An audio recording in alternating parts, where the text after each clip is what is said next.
Monica, you have been patient, and it is now your turn. Thank you, and good afternoon, everyone. We will start with a note for your diaries. The General Assembly and the Food and Agriculture Organization, FAO, have announced a joint event on the theme From Global Issues to Local Priorities, the role of cities in the global agenda, including cities for sustainable development, food security, nutrition, and climate change.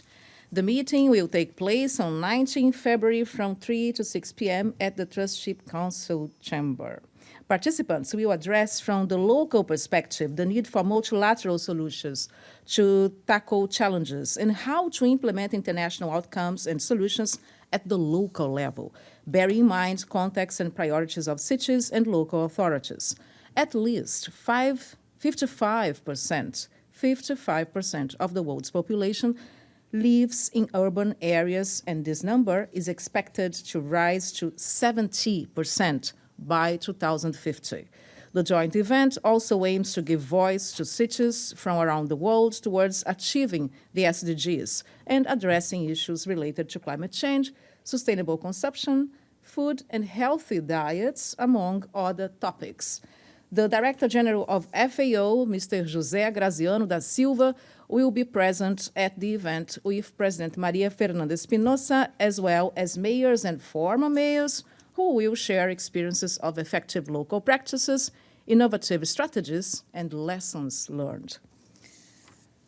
The President of the General Assembly has issued a tweet to mark the Lunar New Year, which starts today. Mrs. Espinosa expressed her best wishes for all people welcoming the Year of the Pig in China and in other parts of the world. She wishes a year filled with health, peace, and happiness.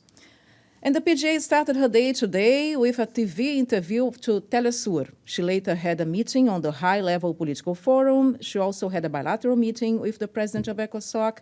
As we speak, more or less, she's granting, actually, an interview to La Voce newspaper. This afternoon, President Espinosa will meet the ambassador of Colombia, His Excellency Guillermo Fernández de Soto, on the Peace Building Committee. More details on our website, and this is all from us. Do you have any questions? No? Okay, so, yes, you do, Carla. Okay, so, get your mic.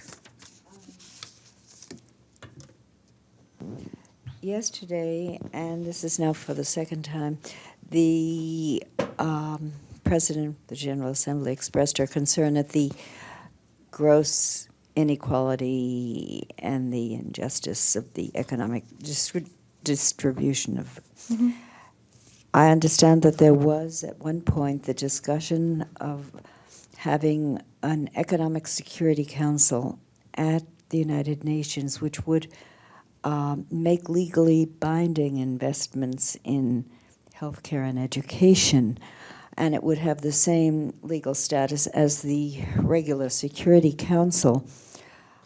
The SDGs are voluntary, which may be one reason why they seem so far from attaining their goals.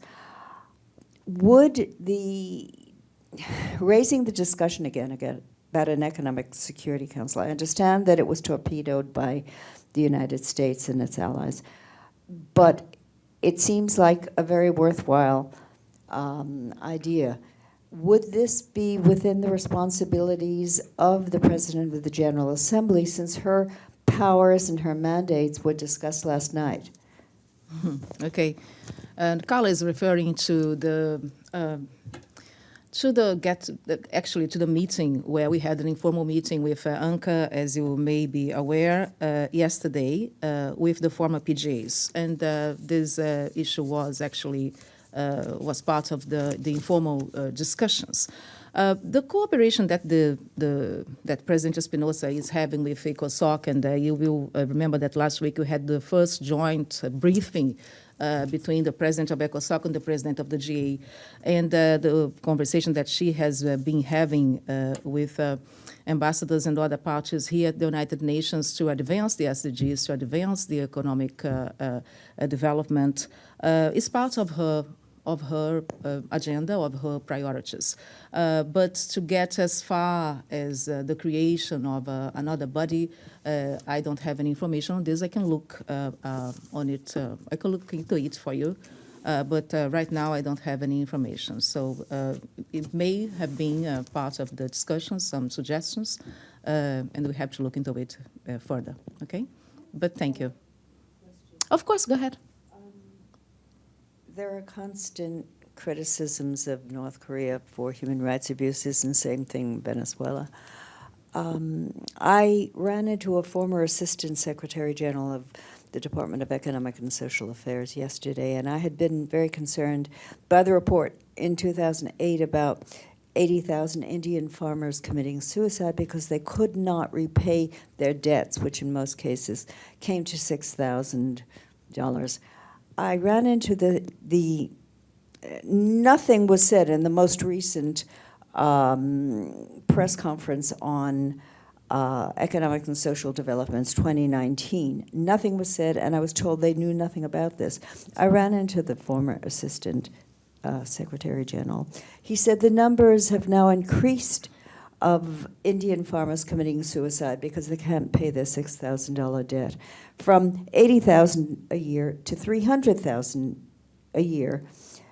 Why are not, I mean, this is gross human rights abuse. It's an economic, a form of economic repression, worse, of course. Why is this not being discussed? Why is this not being raised if it's getting worse instead of better? Carla, thank you for your observation, and I have there I have to disappoint you because I have no information for you on this, but I can look into it. Yeah, but thank you for mentioning it. Thank you very much for being so patient. I see you tomorrow. Thanks.